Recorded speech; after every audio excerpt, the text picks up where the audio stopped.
Hi, Kyle with BB Custom Tools here, and I want to introduce you to the Spindle Drilling Guide.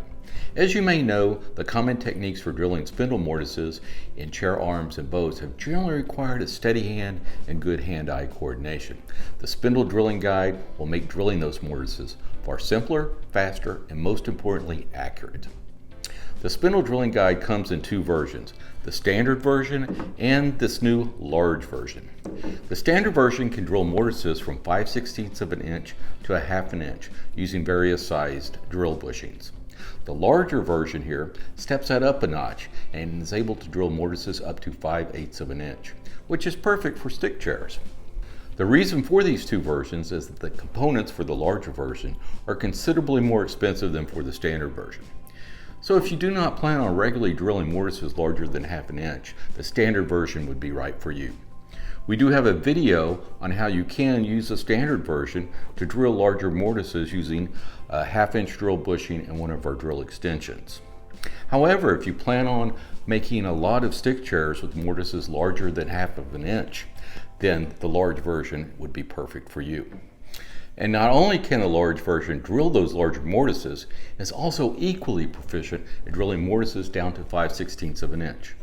Now, let me walk you through the basics of the spindle drilling guides, and then we'll get into a short demo of the guides in action. First off, the bones of each of these drilling guides are these aluminum extrusions and these two carriages, one fixed and one movable. The fixed carriage holds this 12mm steel rod. This rod will easily fit in common half-inch spindle mortises and chair seats. The end of the rod here is slightly domed and tapered, which minimizes any dents if it's mistakenly dropped on the spindle deck. We do our best to think of everything. On the back side of the steel rod is what I call a pointer. By flipping the rod end for end, like on the large version here, you can now use the guide to drill spindle mortises in arms and or bows where the mortises and the seats are just marked and will not be bored until after the arm and or bow spindle mortises are done. The movable carriage here holds a drill bushing and can slide up and down the length of the aluminum extrusion. It also includes this brake that will fix the carriage anywhere along the length of the extrusion. The drill bit bushing is aligned perfectly with the 12mm rod, which results in dead accurate spindle mortises. The offset design here allows you to drill centered spindle mortises on stock up to 6 inches wide and from 5 to 30 inches above the seat. And most importantly, this design allows you to drill blind spindle mortises from underneath. You might need that for a crest rail and even for other non-chair making operations such as casework, stairs, etc. And all this in a package that weighs less than 2.5 pounds. Now, let's move on to a short demo of the drilling guides.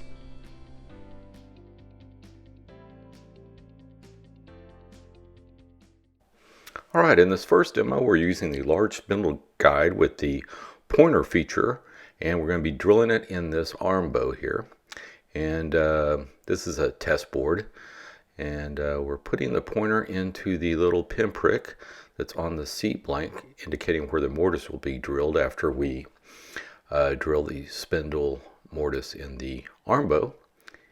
And we're drilling a 5/8 inch spindle, and it's about 8 inches above the top of the seat blank. And we're adjusting the movable carriage to where it's about a finger width above the test board here, or our test arm bow. And next we'll be inserting the 5/8 inch bit into the bushing on the guide, and then making sure that that aligns with our pinprick representing where our spindle mortise would be in the arm bow. At this point, put some slight downward pressure on the guide and drill away. And as you can see, it's a fairly simple operation. There we are, we're through, and we simply remove the drill bit from the guide, and we have our hole. And not only is it that simple, but it's also dead accurate. And here we go. Here's a picture showing just how accurate that hole is. Now we're moving on to a couple of demos using the standard version of the guide. These demos were shot in a previous version of this video when we just had the standard guide for sale. Okay, we're putting the spindle drilling guide into the mortise in the seat. And then I like to lower the movable carriage till the drill bushing is just about a finger width above the bow. And let's grab the drill here, and we'll just put the drill bit into the bushing.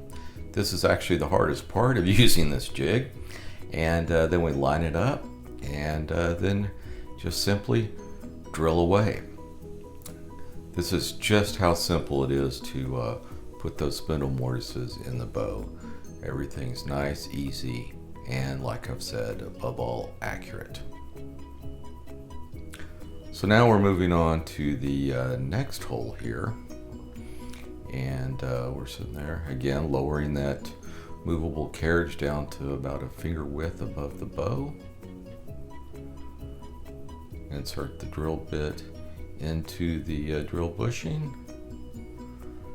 Sorry about my stupid head here. And there we are, we got that marked, and again, just drill away. And that is just how simple it is to use. Now in this sequence here, I've sped it up, and we're drilling the 3 holes on the other side of the bow. And this way, hopefully, I don't have my head in the way half the time.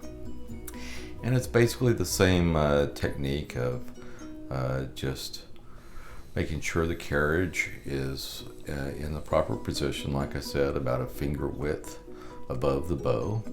And we just move from hole to hole. Now one thing, I'm drilling 11/32 spindle mortises here, but these drill bushings are available in sizes from 5/16 all the way up to 3/8, 11/32, in this case, 7/16 and 1/2 inch. And there are those options when you do buy the jig to pick whatever drill bushing you want. You can also buy other ones here. Now here I'm using a technique to create a little pocket for the mortise here in the steepest portion of the bow. And then I simply put the jig here and get it into position. Now I realize here, hey, it might be better for the camera so y'all can see it if I move the jig to the other side. And like I said, the jig is basically ambidextrous. You can use it on the back side of the bow or the front side of the bow, whatever is more comfortable for whatever particular mortise you're drilling, or whether you're right-handed or left-handed. And there you go. Here you can see how accurate it is. I'm going through all 3 mortises I drilled here. And here are some dummy spindles in the bow, so you can see just how accurate and how straight those are. Alright, here I am demonstrating how to drill a blind mortise using the drilling guide. This is one of the great features of this offset design, is that it allows you enough room to drill from underneath the movable carriage. I have a little piece of tape on the drill bit to let me know when I've gone far enough, 1 inch in this case. This is a very easy process to do, and once again, very accurate.